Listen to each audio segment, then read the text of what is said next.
Ferlie Famaloan. I'm from the Philippines. I took up Bachelor of Arts in Anthropology.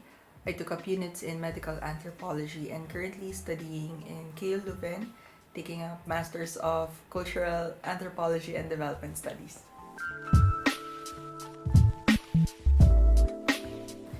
According to Hallsteiner and Lynch, we are one of the first anthropology departments in the Far East, established around early 20th century.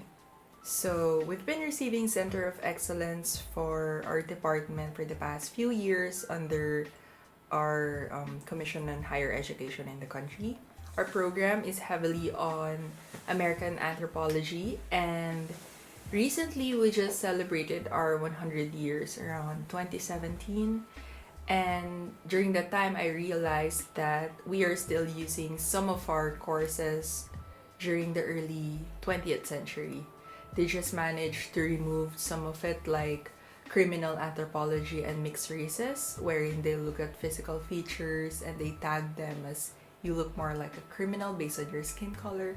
So those kinds of courses were removed, but heavily, most of them are still currently used up to today. So I would say perhaps we need a little more updating in our field, but yeah. So that's like anthropology in the Philippines in general, in terms of academe. Aside from professors in the academe, most of our anthropologists are also engaged in media. For example, there are certain occasions in the country they tend to interview anthropologists explaining the relevance of Halloweens or Lenten seasons, because they kind of give a history of why these kinds of celebrations are being conducted in the country. Most of us are also in the market research, and majority of my colleagues, contemporary ones that I managed to meet during the college, are also in law or in medicine. Perhaps they used anthropology as their pre-med, but in that case, I'm not sure if they are still heavily using the foundation of anthropology, provided that they already in the field of medicine or law, but perhaps it helps them to enhance their field of work.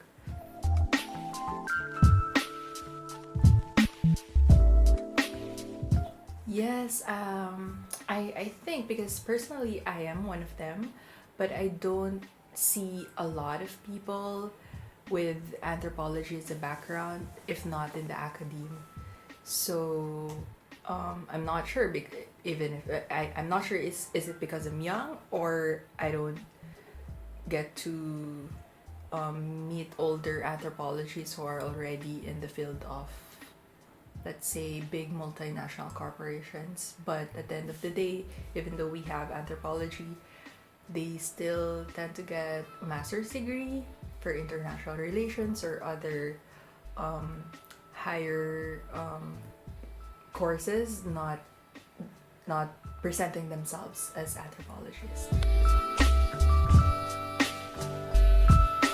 So because our education is Americanized, everything is in English, even our courses in college, even our constitution, almost everything. But I encounter researchers that are looking for anthropologists who can speak the language of the locals if they do fieldwork, but at the end of the day, when they write the report, it's still in English. That's what they send to the donors.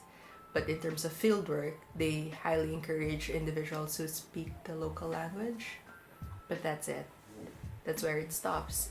Even though we have professors who will teach in, let's say, Filipino, that's very rare, but still the readings are in English.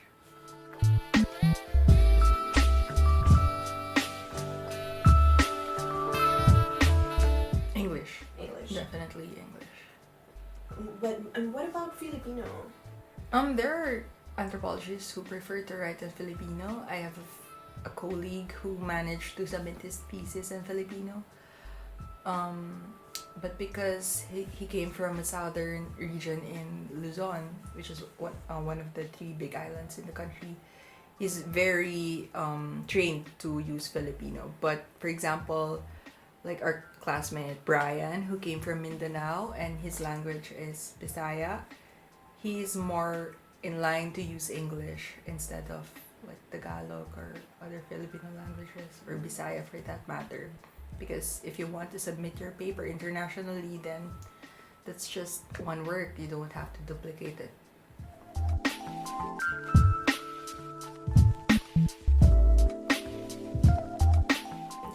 To be honest, personally, this is where I encountered the prominence of using center and periphery discourse, because like I said, our curriculum, even though I studied bachelor's and then I moved to medical anthropology and master's, we still don't tackle that much the center and periphery.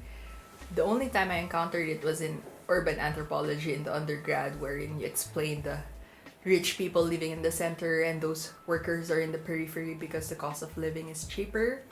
But in terms of anthropology center and periphery, it's not evident in the Philippines. We're just being taught of the history, how anthropology was established, and then our different cultures, given the hundreds of ethno-linguistic groups and methods. So the discourse about Philippines being in the periphery and other anthropologies in the center, it's not apparent.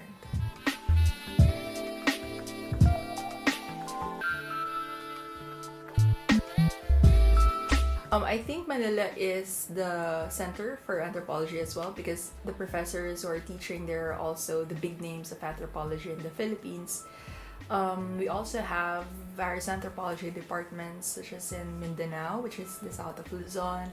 If I'm not mistaken, Silliman University, it's another branch of anthropology, and as well as in Ateneo de Manila University, where Samantha is from, they also have social anthropology department, if I'm not mistaken. But given the credibility of the professors who are also teaching in University of the Philippines and the knowledge production in that department, I would say that's the center for the Philippines.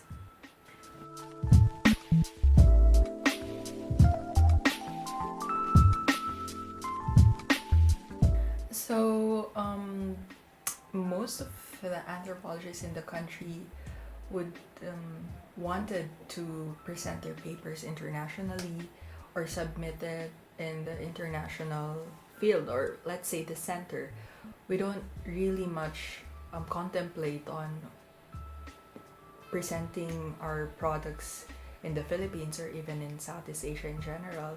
Perhaps I don't speak for everyone, but most anthropologists that I know would prefer to study abroad in the center or present the papers or researches in the center and publish it somewhere in the center, because it gives them credibility, it adds to their CV. If they wanted to pursue PhD, it adds weight more than publishing it, let's say, in the local publisher in the country.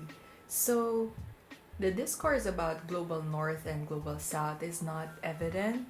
I'm not sure if it's just in our department, because I encountered one CADES alumni who says that she even studied in an anthropology department as well, but in further north, not in Manila, which is the center. And she said that they also used global and south dichotomy, but from where I came from, it's more of west and east. So having studied in world anthropologies in this program gave me another perspective of how we try to delineate the knowledge production, where's the center and where's the periphery.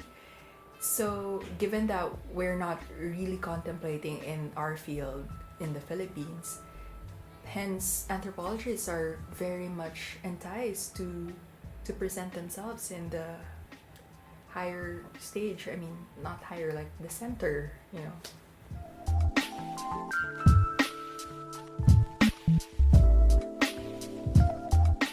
Well, I realize that there are still things that I can learn, of course, because I thought I know the foundations of the field, But I also managed to leave room for, let's say, the European anthropology, because I came from an American field of anthropology that was established in our country.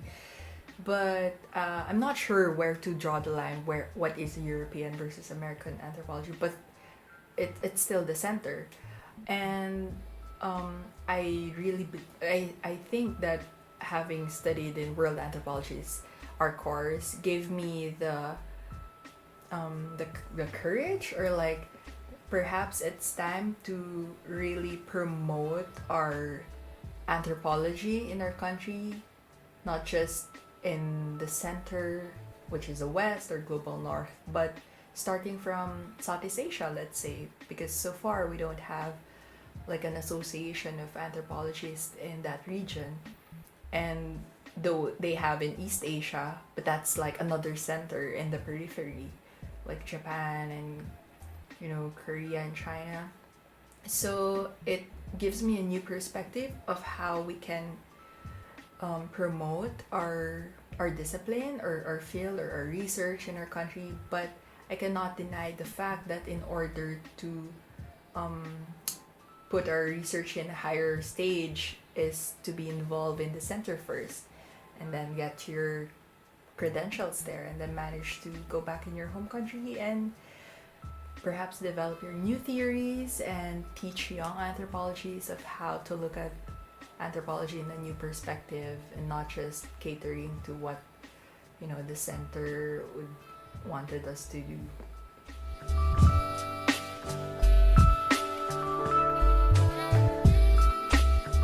Yes.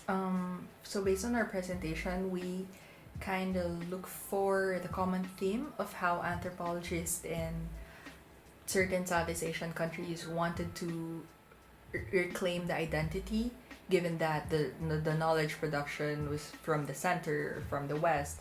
Americans or Dutch foreigners are not from our country. And yeah, it's true that our anthropologists managed to study in the centers. We presented authors who studied in Paris and America. In world anthropology, we presented a common theme of how anthropologists in certain Southeast Asian countries wanted to reclaim identity, given that anthropology came from the center, from the foreigners. So the common theme is the language. They wanted to use our local national language to promote our own culture, but using the tools from anthropology, such as ethnography, study of folklore and myths, and indigenous knowledge systems and practices, trying to understand the local knowledge and experiences from our respective countries and promote it in the center stage, and presenting that this is not the way you presented us based on the researches from early 20th century, tagging us as primitive, we don't have development, or it looks at primitive economics by trying to degrade the livelihood practices of people living in that country at that time. So it's more of trying to explain that we have different cultures, and then people are going in different paths in terms of development, and you cannot just tag everyone in this unilinear approach, going to like one point of development, and just accepting the fact that we are different and we have our own identity, not necessarily tagged by the foreigners from the center.